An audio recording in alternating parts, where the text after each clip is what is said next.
जय जगन्नाथ प्रभु hello everyone welcome to crack government exam तो देखो आपनकर ओ डबल एस गोटे बहुत सुंदर नोटिस आसी एलटीआर तरफ आपण मैंने जानते एलटीआर एग्जाम बर्तमान हेवी डिमांड तो आ बढ़िया जॉब भी तो से आपण भी लगी पड़तु आउ नोटिस टी कौन मुझे बताऊँ आज आसी 15/1/2025 जो 1.2 को देखूँ मुझे कहि आउ गोटे जिन भी देखो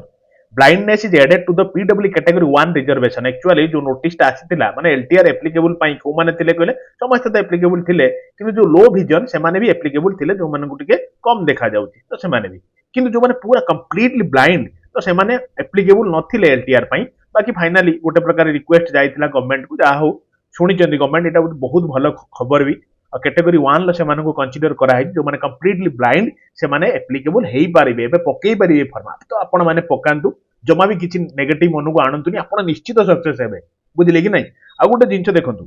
1 lakh affected under locomotive disability added to the PW category 3 reservation जो माने जो गाड़ी मोटर रे गोड़ नष्ट होई जाईची तो से मानन को कैटेगरी 3 रे रखा होची तो ए माने भी एप्लीकेबल और कैटेगरी 3 को एप्लीकेबल बुझि पाइले कि नहीं बाकी इदिरा बढ़िया बढ़िया जिंस ता सहित आपण मानकर बहुत सारा मु देखिची मेसेज आस्तिला प्लस कॉल भी करथिले आपण कि बैचलर डिग्री एप्लीकेबल कि नुहे आपणकर देखो हिंदी टीचर जो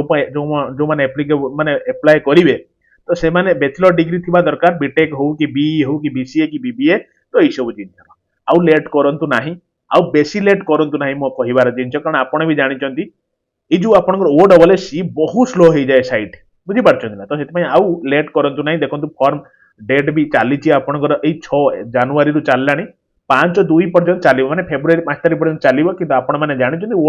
माने डबल एस सी रो साइट टिके स्लो हो जाए बुझी पारछन ना नहीं तो सेति एबेरु जेते संभव जेते जल्दी पकई दियो लास्ट को रखंतुनी हैरान हे दिबे बुझले पकई दे ता टेंशन छाडंता बाट आ पूरा लागी पड़ंतु आ एभलिया पोस्ट आ लाइव रो भी पाइबेनी एते सुंदर पोस्ट आ एते सारा पोस्ट बुझी पारछन ना नहीं तेणु लागी पड़ंतु आ मु आपन पाखरे अछि किछि भी नेगेटिव मन को आणंतु नाही बस पॉजिटिवली लागंतु डेली सकाळ 10टा रु 10:30 भितर आपन को मु जीके विथ आपनकर कोन कहले करंट अफेयर आपनकर कवर करछि मात्र 20 मिनिट सरी गला बुझी पाइले कि नहीं तापर सेकेंड हाफ आपनकर प्राय सब बेले मु क्लास नउछि जेमति जीके जीएस हला जेमति मैथ रीजनिंग ए जेमति आपनकर एलटीआर गोटे क्लीनली मेंशन अछि कोन कहले एनवायरनमेंट रिलेटेड पडिबो इश्यू गुडा जो क्लाइमेट इश्यू बुझी पाइले जेमति आपन प्रोटोकॉल रिलेटेड तो काली मु आपनकर प्रोटोकॉल रिलेटेड क्लास नैछि हला कि नहीं तो पूरा एकदम कंप्लीट चलतु मो सहित मुझे से जगह पहुंचे देवी जो जगह पहुंचा चाहूँगी गोटे छोटिया नोटिस थिला मत लगे निहाती आपण पाखे पहुंची जा दरकार आ गोटे जिन रिपीटेडली कहूँ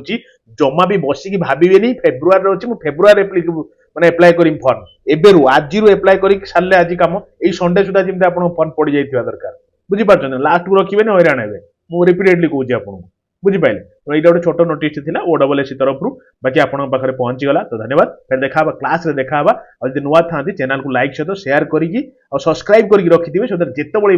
क्लास नूँ आप पहुंची पार कि भावतुनि पेड फेड कोर्स सब किसी फ्री रही पार जब आप पढ़ी पारे ठीक से कारण लोक चिंता करना यूपीएससी ओपीएससी लेवल भी एग्जाम को माने कौन कहले जो यूट्यूब रू पढ़ी बेस्ट कर दौरान आप कहीं से जो पेड कोर्स पछड़ धाउंट कहले इाड़ू सियाड़ू लोक हजार कथा कहीकि आपको डाकी नौ कि नुहे यार दरकार नहीं कि मु अच्छे आप बुझीपारे कि नहीं तो रही यार ये गोटे छोट नोटिस थिला बाकी तार भीतर मोर भी एक्चुअली बहुत काम अच्छी बर्तमान जीवी मु गोटे जगह को तो धन्यवाद रही डियर माय डियर ऑल गोटे नोटिस थिला आपको बतैले लव यू।